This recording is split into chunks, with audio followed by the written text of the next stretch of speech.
चलिए बच्चों देखिए क्वेश्चन स्टार्ट करते हैं। क्वेश्चन नंबर 15 क्या है? Find the roots of the quadratic equation 3x² minus 2 under root 6x plus 2 बराबर 0। हमें एक इक्वेशन दे रखी है, हमें क्या करने हैं? रूट्स निकालने हैं।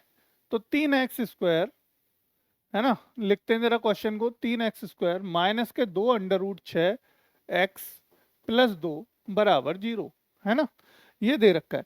अब हमें देख के समझना है कि देखो 3 दूनी तो 6 हो गया, ए और सी का मल्टीप्लाई करते हैं तो 6 हो गया, बीच में 6 आना चाहिए गुणा करने पे, ठीक है, बीच में, और जोड़ने पे क्या आना चाहिए? माइनस के 2 अंडर रूट 6 आना चाहिए। तो क्या करें, इसके गुणनखंड कैसे करोगे बताओ, जल्दी से सोच के बताओ कैसे गुणनखंड कर सकते हैं इसके। देखो 6 और 6 तो हमारा क्या होता है? 36 होता है, लेकिन अंडर रूट 6 और अंडर रूट 6 का गुणा करेंगे आपस में तो क्या होगा? 6 होगा, है ना। और अगर इन दोनों को जोड़ दिया जाए, यानी क्या कर दिया है? प्लस जोड़ दिया जाए, तो क्या हो जाएगा? 2 अंडर रूट 6 हो जाएगा, है ना। तो आ गया समझ में कैसे करेंगे? देखो 3 square minus under root 6x minus under root 6x plus 2 बराबर 0।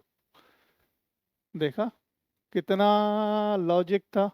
लॉजिक मतलब सिंपल क्वेश्चन है, लेकिन डराने के लिए क्या रख दिया? अंडर रूट रख दिया। लेकिन अभी भी कुछ बच्चे अभी भी हल नहीं कर पाएंगे, इसके सही आंसर तक नहीं पहुंचेंगे।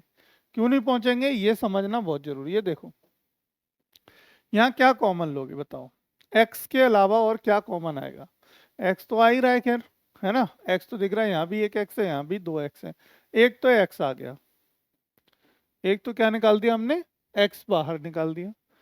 देखो 3 को हम क्या लिख सकते हैं भाई? 3 को हम लिख सकते हैं under root 3 into under root 3, है ना, ये लिख सकते हैं। और यहाँ अंडर रूट 6 को क्या लिख सकते हैं? अंडर रूट 6 को लिख सकते हैं अंडर रूट 3 गुणा अंडर रूट 2,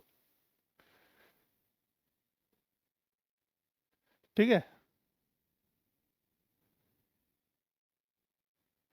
3 दूनी 6 हो जाएगा, है ना, और ये क्या हो जाएगा हमारा? 3 हो जाएगा। अंडर रूट 6 को लिख सकते हैं अंडर रूट 3 गुणा अंडर रूट 2। अब देखो ध्यान दो, मैंने यहाँ से अंडर रूट 3 कॉमन निकाला, अंडर रूट 3 कॉमन निकाला तो एक अंडर रूट 3 अंदर रह गया, एक एक्स रह गया, माइनस इसको क्या लिख सकते हैं? मैंने क्या बोला? अंडर रूट 3 गुणा अंडर रूट 2।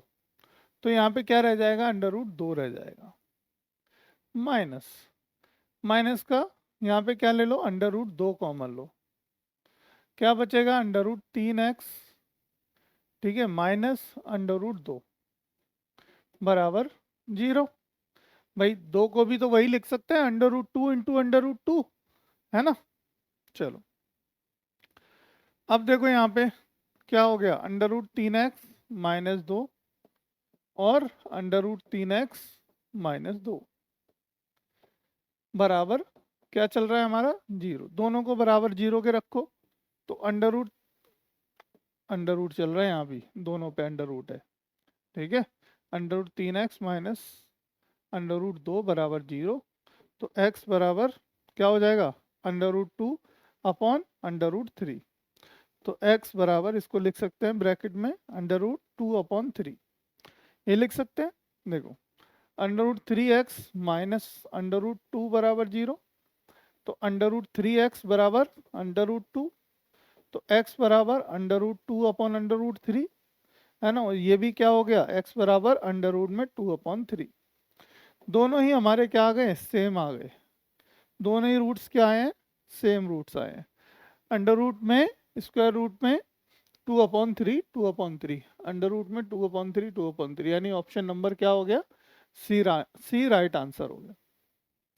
ये इसके आगे रूट। भाई समझ में आया क्वेश्चन तो बताओ, अगर नहीं आया तो बताओ, ठीक है। तो ऐसे ही करेंगे जब भी रूट आएंगे। रूट का हमारा निकालना मतलब देखो ये क्या है कि क्वाड्रेटिक इक्वेशन आपको हर तरीके की कुछ अलग अलग आएंगी, जिससे आप रूट्स निकालना सीख सको कि नंबर ऑफ रूट्स आएंगे कैसे। आएंगे तो दो ही, क्योंकि हमारी अधिकतम पावर कितनी है? दो। जितनी अधिक पावर होती है उतने ही रूट्स अलग अलग निकलते हैं, यानी उतने ही नंबर ऑफ रूट्स निकलते हैं जितनी हमारी एक्स की पावर होती है ना।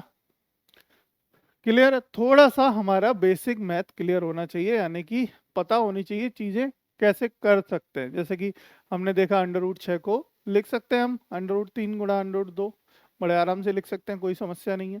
और 3 को लिख सकते हैं अंडर रूट 3 गुणा अंडर रूट 3।